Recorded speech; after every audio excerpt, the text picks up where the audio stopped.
Don't forget to like the video, share your thoughts in the comments, and subscribe to stay updated with our latest stories. The evening had been louder than I'd expected. Balloons still floated lazily across the ceiling, and empty soda cans sat like soldiers abandoned at their posts. My son Danny had turned 21 that day, and the house buzzed with the kind of youthful energy I hadn't felt in decades. Laughter and thumping music had spilled through the open windows until well past midnight. Most of the kids were already gone now, their cars fading into the quiet suburban night, headlights slicing through the darkness. I was in the kitchen rinsing wine glasses when I heard a soft knock on the doorframe behind me. I turned, expecting Danny, but instead, there stood Tyler.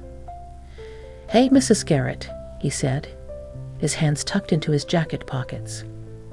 "I just wanted to thank you again. This was a really great night." I smiled and waved him in. "You can drop the Mrs. Tyler. You've been at this house enough over the years. Call me Helen." He laughed gently and stepped into the light. He looked older tonight, more like a man than the boy who used to eat grilled cheese sandwiches in my kitchen after soccer practice. His eyes, deep brown and thoughtful, met mine. There was something different in them, something I hadn't noticed before. "Well, thank you, Helen," he said slowly. "Can I help clean up?" "You don't need to." "I want to," he interrupted softly, already picking up plates from the coffee table. "Besides, Danny and the others left in a bit of a rush. I figured you could use a hand." I hesitated for a moment, then nodded. "All right, but you're not leaving until you have a slice of cake." We worked quietly for a while, moving around the kitchen with the rhythm of old familiarity. I noticed how tall Tyler had gotten. When did that happen? His shoulders were broad now, his jawline sharper than I remembered. He wasn't the wiry teen who used to sneak soda from the fridge anymore. "You always throw the best parties," he said after a pause, rinsing a dish and handing it to me. "Even back in high school, I remember your house felt safe." That word made me stop drying for a moment. Safe. It felt like a compliment and a confession. "Thank you," I said. "I tried to make it that way. There's enough out there that doesn't feel safe." Tyler leaned against the counter, drying his hands. "I used to think it was just about your brownies and Danny's video games. But it was more than that." I glanced over at him, unsure where he was going with this. "You let us be ourselves," he continued. "You didn't treat us like dumb kids. You listened. You saw us." There was a weight in his words that settled deep in my chest. It was rare to be seen, really seen, especially by someone half your age. "Well, I always thought you kids were more interesting than most adults," I joked, trying to ease the moment. But Tyler didn't laugh. "Can I ask you something?" he said. "Of course. Have you ever wanted to go back, not to being young, but to that feeling of being noticed, being appreciated?" That caught me off guard. My breath caught just a little in my throat. I wasn't used to someone asking me that, not Danny, not my friends, not even my ex-husband in our final years together. "I think everyone wants that," I said. "To matter. Especially when the house is quiet and the days feel longer than they used to." He nodded, eyes locked on mine, and for a second the room felt too small, too intimate. "I see you, Helen," he said gently. "Not just as Danny's mom, but you, and I always have." The air between us thickened, charged with something I hadn't expected. I felt the heat rise to my cheeks, and I turned toward the fridge to collect myself. "Would you like that cake now?" I asked, my voice shaking slightly. He smiled, a slow, understanding smile. "Sure, but only if you join me," We sat at the kitchen table, the soft hum of the refrigerator filling the silence. The cake was sweet, but the moment was sweeter. We talked about books, about movies, about dreams that never quite happened. He told me he'd always admired how I carried myself, strong but soft. Warm, grounded. It had been so long since someone said those things to me. The clock on the wall ticked past 2:00 a.m., and yet neither of us moved to end the conversation. The candles on the counter flickered, casting golden light across his face. He looked down at his plate, then up again. "I don't know if this is inappropriate," he said slowly, "but I think you're beautiful." The silence that followed was full, not awkward, not wrong, just full. "Tyler," I started, but my voice was barely a whisper. "I'm not trying to disrespect you," he said quickly. "I just needed to say it. I've thought it for years. And tonight, sitting here like this, I couldn't leave without telling you." My fingers grazed the rim of my wine glass, and I felt the tremble in them. I was not expecting this. But I didn't feel afraid. I didn't feel insulted. I felt alive. "I don't know what to say," I admitted. "You don't have to say anything," he replied. "I just wanted you to know." I looked at him, really looked, and saw not just my son's friend, but a young man brave enough to speak his heart with respect and honesty. And in that moment, something shifted inside me. We sat in silence again, but this time it wasn't the silence of strangers. It was the silence of two people realizing that connection doesn't ask permission. It just arrives, unexpected, unannounced, but deeply, undeniably real. He eventually stood to leave, his hand brushing mine as he picked up his jacket. It wasn't planned. It just happened. And yet, that brief touch said everything. "Good night, Helen," he said. "Good night, Tyler." And when the door closed behind him, I found myself standing in the kitchen, heart quietly pounding, wondering if tonight had changed more than I was willing to admit. The house was quiet again. But it wasn't the same kind of quiet. It wasn't the loneliness I usually felt after Danny's friends left, or when the dishwasher hummed late into the night while I stared into a glass of wine. No, this silence was full of something warm, electric even, like the residue of being seen, truly seen. I stood there for a long while, one hand still on the kitchen chair, my mind replaying the way Tyler had looked at me, the way his voice had dipped when he said I was beautiful. Not in the careless way a younger man might flatter someone for fun or out of pity. No, he meant it, every word, and maybe that's what made it all feel so unsettling and thrilling. I wasn't used to being the center of that kind of attention anymore.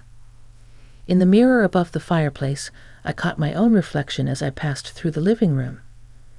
My hair had fallen out of its clip, soft waves brushing my shoulders. My makeup had faded, but not completely. And my dress, though simple, clung in the right places, hinting at a woman who still had her own quiet strength, her own grace. It had been years since I looked at myself that way. I sat down on the couch, staring at the half-full wine glass I'd left on the side table earlier. My fingers wrapped around the stem, but I didn't drink. I was too lost in thought. Why now? Why tonight? Tyler had always been kind, always respectful. But tonight, there was something different in his presence, in the way he lingered after the others had gone, in how he looked at me, not with the eyes of a boy looking for a mother figure, but with the gaze of a man acknowledging a woman. I wasn't foolish. I knew the world might scoff at such a thing.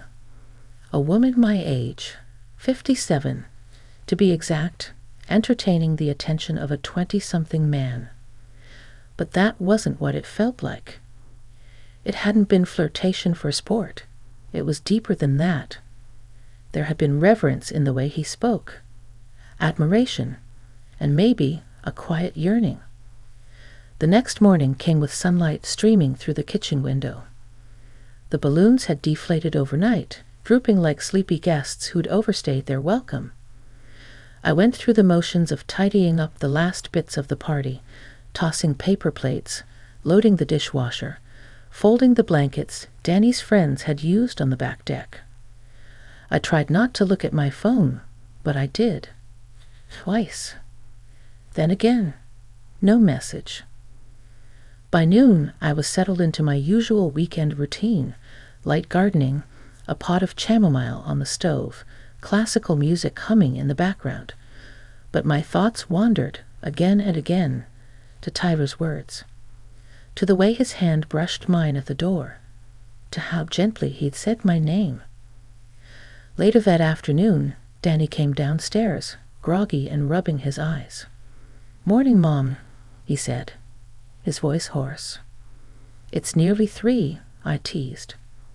"Still morning for me," he muttered, grabbing a leftover piece of cake from the fridge. "Crazy night, huh?"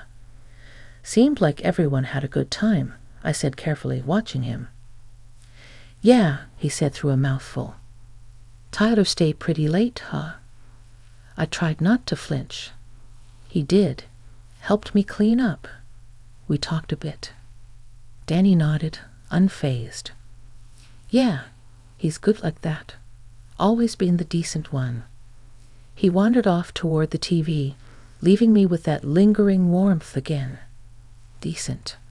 Yes. But there had been something more last night. Something unspoken but powerful.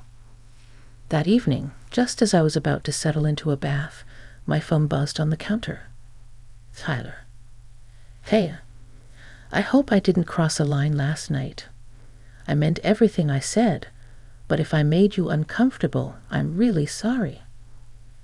I stared at the screen for a long moment, thumb hovering above the keyboard. "Me? You didn't cross a line. You surprised me. But not in a bad way. I've just forgotten what it feels like to be seen like that. Thank you." A minute passed, then another. "Tyler, would it be okay if I stopped by tomorrow? Just to talk. I promise it's not weird." My heart fluttered in my chest. I should have said no. I should have kept the boundary clear. But I didn't want to. "Me? Tomorrow's fine. Afternoon is quiet here." The next day, he showed up just after 1. No party, no crowd, just him. He brought coffee, black for him, hazelnut for me. He remembered. We sat on the back porch, the breeze gently swaying the wind chimes. He didn't speak right away, just looked out at the garden, then at me. "I meant what I said the other night," he began. "I've never met someone like you. Someone who listens the way you do. Someone who makes a person feel worth something." I wanted to speak, but the lump in my throat made it hard. "I don't expect anything from you," he added quickly. "This isn't about some teenage fantasy or trying to stir up trouble. I just wanted to say what's been in my heart for a long time." His voice was steady, his gaze unwavering. And for the first time in years, I let myself feel it, not shame, not guilt, but the slow unraveling of something locked up long ago. A door in my chest creaked open, letting in the light. "I don't know where this goes, Tyler," I said softly. "But I haven't felt this alive in a long, long time." He smiled, and the way he looked at me in that moment said more than words ever could. What followed was not a whirlwind, not a secret romance. It was slower, softer, like a quiet blooming of something we both didn't yet understand, but were no longer afraid to explore. And somehow, that made all the difference. Over the following weeks, Tyler and I developed an unspoken rhythm.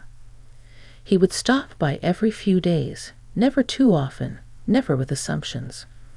Sometimes it was under the excuse of helping me fix something. Tighten the loose patio chair, replace a broken hinge on the kitchen cabinet. Other times, he brought pastries from the corner bakery or a book he thought I'd like. But more than anything, we talked. Hours would pass on the back porch, the garden blooming around us, as we unraveled pieces of each other. He told me about his parents' divorce, how his mother shut down emotionally, and how my home had been his sanctuary. He remembered the time I made him a cup of cocoa after a rough soccer game, and how that one act of kindness stayed with him all these years. I told him about the dreams I'd given up, the years I spent making everything perfect for everyone else. About the nights I lay awake in bed, wondering if this quiet, echoing house was all that was left for me. One evening, as the sun dipped low and the breeze rustled the trees, he reached for my hand. It wasn't bold. It was careful, like asking permission without saying a word. I didn't pull away. His fingers were warm against mine, his thumb brushing gently over my knuckles. That touch said more than any of the conversations we'd had so far. It said, "I'm here. I see you. And I care." "I know this might seem crazy," he said quietly, "and I don't want to make your life complicated. But you're someone I've always looked up to, and now I see you in a different light." I felt my chest tighten, not in fear, but in recognition. It had been so long since someone had spoken to me with such reverence. No expectations. No games. "Tyler," I whispered, "this isn't easy for me. People would talk. Some already might be." "I don't care what they say," he said, his voice unwavering. "This isn't about them. It's about you. And me?" The truth was, I didn't care as much as I thought I would either. That night, he stayed a little longer than usual. We sat on the couch with our coffee, legs curled under us, the TV flickering in the background but ignored. At one point, I laughed at something he said, really laughed, and he leaned closer, resting his hand on my knee. Our eyes met, and the space between us changed. It wasn't about lust. It wasn't a moment of weakness. It was something deeper, like the quiet understanding between two people who had both spent too long feeling alone in the world. I reached out, my fingers brushing the side of his face, and he leaned into the touch. And when he kissed me, slow, hesitant, respectful, I felt a part of me come alive that I'd forgotten was even there. We didn't rush. There was no need. The intimacy wasn't in the urgency. It was in the gentleness. In the way he looked at me like I mattered. Like I was more than just someone's mother. More than someone's ex-wife. More than the sum of what time had done to me. Afterward, we sat in silence, the room wrapped in dim lamplight and soft shadows. He ran his fingers over the back of my hand, his other arm around my shoulders, holding me like something precious. "You're not a passing thought to me, Helen," he said. "You never were." I closed my eyes, letting the words settle deep in my chest. The days after weren't easy. I wrestled with doubt, fear, the possible judgment from friends, or even my own son. I didn't tell anyone, not yet. I wasn't ready. But when Tyler showed up with flowers from the local market, or texted me in the morning with a simple "thinking of you," it reminded me that this was real. That even in the uncertainty, what we had wasn't a mistake. One Saturday, as we strolled through the farmer's market hand in hand, still discreet, still careful, I noticed the glances. A few raised eyebrows, a whispered comment or two. But Tyler didn't flinch. He just squeezed my hand tighter and smiled. "You okay?" he asked. Yes, I said, a bit surprised to realize it was true. I think I really am. Later, as we sat on a park bench sharing a slice of cherry pie, he turned to me, eyes thoughtful. I know this isn't conventional, he said, but I've never felt something this honest before, and I don't want to walk away from it just because it doesn't look like what people expect. I looked at him, this young man who had seen through my years, through my self-doubt, and found something worth holding on to, and I smiled. I don't want to walk away either, I said. Because the truth was, I didn't know where this path would lead. I didn't know if we could weather the world's opinions or the complexities of blending our very different lives. But for the first time in a long, long time, I was walking that path with someone who saw me, heard me, and held space for all of me. And that was enough to keep going. The weeks passed in a quiet rhythm, and yet everything inside me felt transformed. Tyler and I began to carve out something gentle and honest between us. It didn't have a name, not yet. But it didn't need one. It lived in the small moments.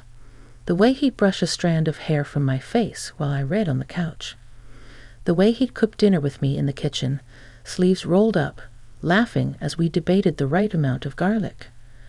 There was something sacred in the ordinary. And yet, I felt the shadow of reality looming. The deeper we got into each other's worlds, the more I knew we couldn't stay hidden forever.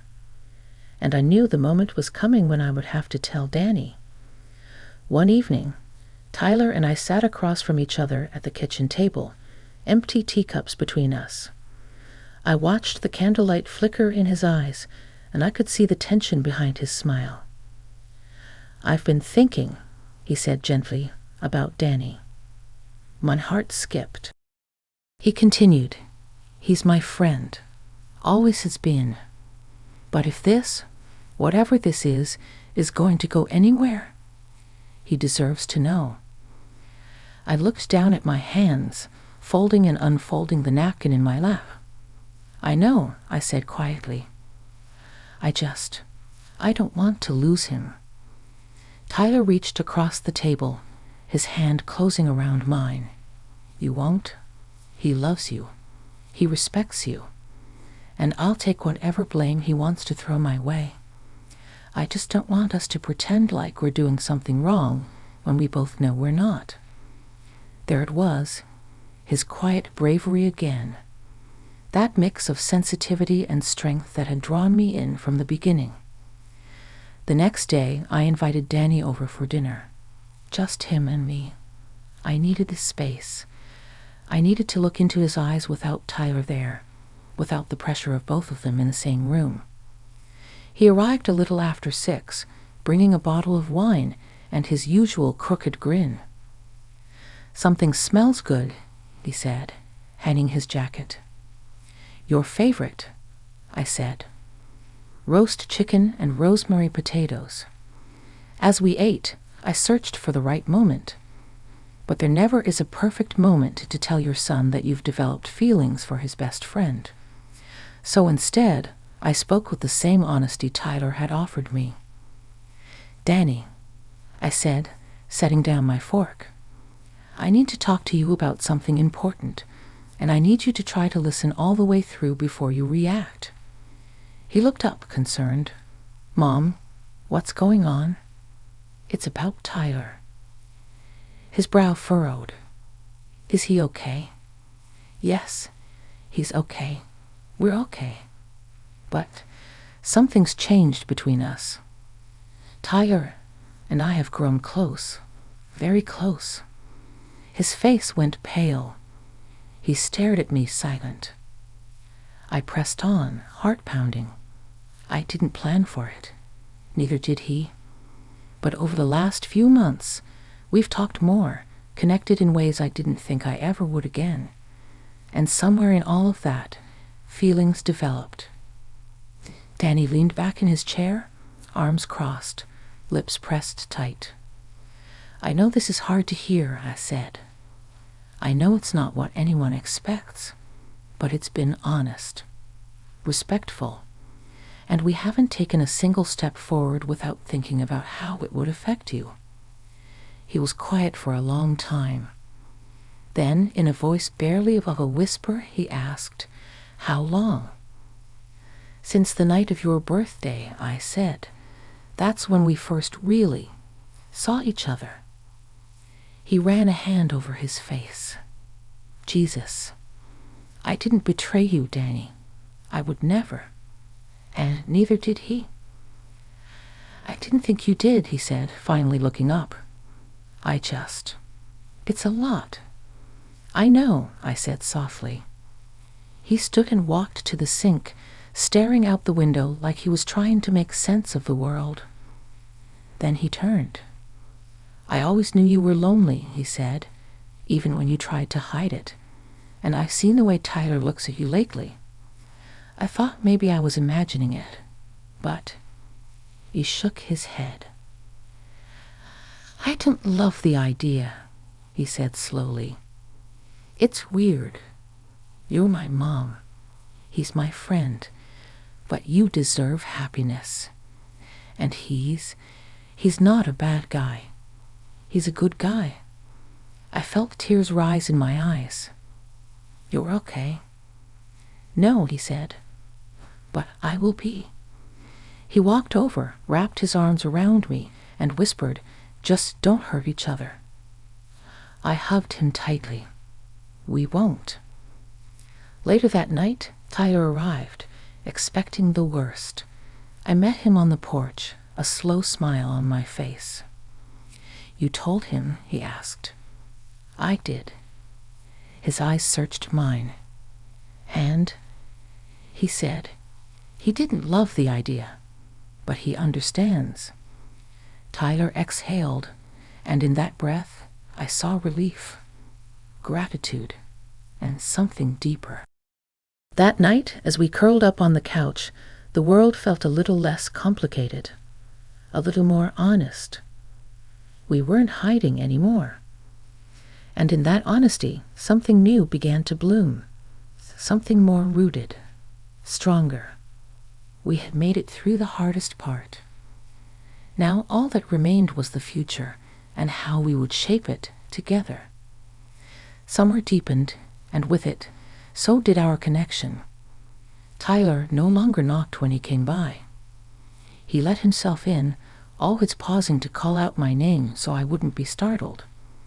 His presence in the house became something I didn't question. It just was. Like sunlight through the kitchen window or the gentle creak of floorboards when I walked barefoot at night. We settled into a kind of closeness that wasn't born of infatuation or impulse. It was something steadier. He began staying over more often, sometimes just falling asleep beside me as we watched old movies or talked into the early hours. There was a comfort in his nearness, a calm I hadn't felt since I was young. And yet, despite how right it felt between us, I often found myself staring at the ceiling in the dark, wondering what came next. I wasn't naive. I knew there were differences between us that couldn't be ignored forever. Age, life stages, expectations. I'd lived a whole life already, and his was just starting to take shape. One Saturday morning, we sat together on the back porch, coffee in hand, legs touching beneath the table. The garden buzzed with bees, and the air smelled like lavender and damp earth. "I got an offer," he said quietly. I turned to him. "An offer?" "A job. In Seattle. Design firm. They want me to start in September." My heart clenched, but I kept my face calm. That's incredible." He nodded, though his expression was conflicted. "It's everything I've worked for. But..." I reached for his hand. "But it's far." "Yeah," he said. "It's far." I looked at him then, not as a younger man in love, but as someone standing at a crossroads. I'd been at that same kind of crossroads myself once, long ago, before marriage and motherhood, before I started putting everyone else's dreams before my own. You should go, I said softly. He turned sharply toward me. What? You should go, I repeated. You've worked too hard not to take that chance. He was quiet, studying me. And what about us? I exhaled slowly. I don't know. I wish I had an easy answer. But I do know I don't want to be the reason you stay behind. Not now. A silence settled between us, filled only by the rustling leaves and the distant sound of a lawn-mower down the block. Finally, he said, I don't want to lose you. You're not, I said, and I'm not walking away either. But we have to let life shape this, shape us. If we try to force it, we might break something beautiful. He looked down at our intertwined fingers, then back up into my eyes. Could I come back? He asked. You'll always have a place here, I said. If life brings you back this way, I'll be here. We held each other for a long time, neither wanting to let go just yet. The next few weeks were a blur of preparations, packing, goodbye dinners, quiet nights wrapped in each other's arms. There were no grand declarations, no dramatic tears, just two people holding something rare and real in their hands and choosing to respect it, even when the timing wasn't perfect. The morning he left, he kissed me slow, like he was memorizing the shape of me. And I stood on the porch as he pulled out of the driveway, one hand raised in a wave, the other gripping the steering wheel like he didn't want to let go. The house was still after that. Not empty, just still.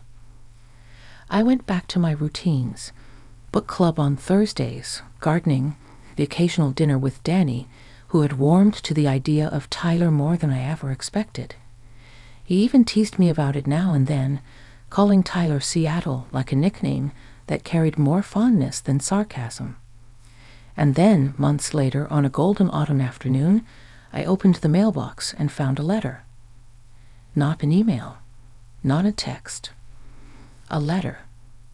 Inside, on thick cream-colored paper in Tyler's unmistakable handwriting, it said, I miss you. I'm growing. I'm learning. I'm doing everything I set out to do. But there's a part of me that's still in that kitchen, watching you laugh over coffee and wondering if maybe, someday, you'll let me come back home.